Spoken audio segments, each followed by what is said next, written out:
क्या मुकेश सहनी फिर से एमएलसी बन पाएंगे? वो मुकेश सहनी जो वीआईपी पार्टी को बड़े दमखम से चला रहे थे, वो मुकेश सहनी जो ये दावा कर रहे थे कि हम बिहार आकर मल्लाहों के जीवन को बदलना चाहते हैं, और वो मुकेश सहनी जिनकी पार्टी को भाजपा ने रातों रात तोड़ लिया था, क्या वो एमएलसी बन पाएंगे?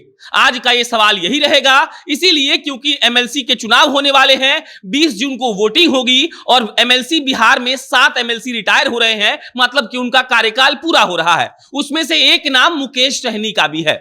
वैसे तो अगर हम एमएलसी के चुनाव का विश्लेषण करें तो आपको बहुत सारी बातों से अवगत करा सकते हैं। हम आपको यह बता सकते हैं कि कैसे कैसे गणित बैठेगा। हम आपको यह भी बता सकते हैं कि देखिए, एनडीए के 4 सदस्य एमएलसी बनकर पहुंचेंगे और महागठबंधन के 3 सदस्य पहुंचेंगे। लेकिन अभी हम इस वीडियो में विश्लेषण करेंगे मुकेश सहनी का। वो मुकेश सहनी जो घूम घूम कर ये कह रहे हैं कि हम अपने अधिकार और हक के लिए लड़ रहे हैं और उस वक्त तक लड़ते रहेंगे जब तक हमारी बात सुनी नहीं जाएगी। अब आप पहले ये जानिए कि कौन कौन से 7 लोगों का कार्यकाल पूरा हो रहा है। पहला नाम है गुलाम रसूल बलियावी, दूसरा नाम है सीपी सिन्हा, तीसरा नाम है कमर आलम, चौथा रणविजय सिंह, पांचवा रोजिना नाजिम, छठा मुकेश सहनी और 7वें भाई साहब है अर्जुन सहनी जो भाजपा से एमएलसी बने हुए हैं। 7 एमएलसी रिटायर हो जाएंगे, 20 जून को चुनाव होगा और उसके बाद एक बात यह भी समझ लीजिए कि 31 वोट यानी कि 31 एमएलए का वोट चाहिए एक पार्टी को अपना एक एमएलसी भेजने के लिए।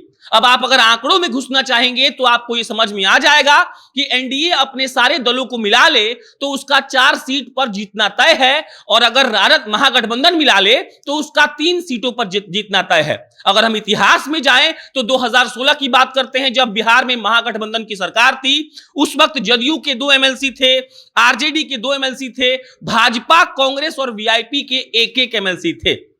अब आप इस बात को समझिएगा, ये सब ऐसे सेट होगा कि महागठबंधन और एनडीए को तो कोई फर्क नहीं पड़ेगा। लेकिन जो बड़ा सवाल हमारे बीच बचकर रह जाता है वो ये है कि जो मुकेश सहनी अभी 6 स्ट्रैंड रोड सरकारी आवास में रह रहे हैं, क्या उनको अपना सरकारी आवास खाली करना पड़ सकता है? क्या मुकेश सहनी को महागठबंधन अपने विधायकों के सपोर्ट से एमएलसी बनाएगी? ये एक खबर भी चल रही है। ये कहा जा रहा है कि मुकेश सहनी शायद संपर्क में है कांग्रेस की और माले के, और हो सकता है कि मुकेश सहनी को महागठबंधन अपने विधायकों के समर्थन से एमएलसी बनवा दे। और जिस तरीके से मुकेश सहनी अभी राजनीति कर रहे हैं, उन्होंने बेतिया में कार्यालय खोला, समस्तीपुर में कार्यालय खोला, और वो लगातार इस बात का दावा कर रहे हैं कि हम चाहते हैं कि बिहार का वो समाज जिस पर किसी का भी नजर नहीं पड़ा है, हम उसका उत्थान कर देंगे। तो सबसे बड़ा सवाल यही है कि वो मुकेश सहनी क्या 6 स्ट्रैंड रोड में रह पाएंगे, या फिर एमएलसी के चुनाव के बाद उनको वो बंगला खाली करना पड़ेगा। और जिस तरीके से उनकी पार्टी को भाजपा ने रातों रात तोड़ दिया, उस तरीके से मुकेश सहनी भी एमएलसी नहीं रह पाएंगे। एनडीए का तो कोई भरोसा नहीं है और एनडीए के लिए कुछ नहीं कहा जा सकता है कि मुकेश सहनी को एनडीए भेजेगी।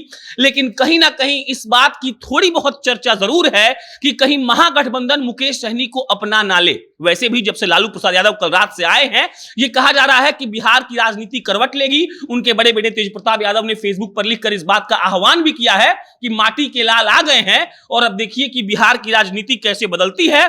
और मुकेश सहनी अब उनका कार्यकाल खत्म हो रहा है, तो क्या महागठबंधन की तरफ से मुकेश सहनी को एमएलसी बनाया जाएगा? क्या मुकेश सहनी एमएलसी के पद पर काबिज रहेंगे? क्या मुकेश सहनी जो ये लगातार दावा करते हैं कि वो लालू प्रसाद यादव के फॉलोअर हैं, लालू प्रसाद यादव के सारे आइडियोलॉजी को वो मानते हैं, तो क्या लालू प्रसाद यादव की पार्टी आरजेडी मुकेश सहनी को एमएलसी बनाकर वो रिस्क लेगी? और रिस्क इसलिए क्योंकि 2020 का विधानसभा चुनाव याद करिए, भरे प्रेस कॉन्फ्रेंस में मुकेश सहनी ने तेजस्वी यादव को छोड़कर वहां से वो चले गए थे और कहा था कि उन्होंने एक गरीब के बेटे पर पीठ पर छुरा घोंपा है।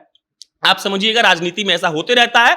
लेकिन बड़ा सवाल आज यही है कि क्या मुकेश सहनी अब कोई संवैधानिक पद पर रहते हैं या नहीं रहते हैं? अगर रहते हैं तो क्या उनको महागठबंधन एमएलसी बनाकर सदन में भेजती है? एनडीए का तो कोई सवाल ही नहीं उठता है। बाकी इस पर कोई अन्य अपडेट आएगा तो बताएंगे, हम आपको इसका विश्लेषण करके बताएंगे कि कैसे कैसे गणित बैठेगा ताकि 4 एनडीए के प्रत्याशी एमएलसी बनकर जाएंगे और 3 महागठबंधन के प्रत्याशी एमएलसी बनकर जाएंगे। इस खबर पर कोई अपडेट आएगी तो आपको मैं इत्तला करेंगे। मेरा नाम प्रशांत राय है, आप जनता जंक्शन देख रहे थे। बहुत बहुत धन्यवाद।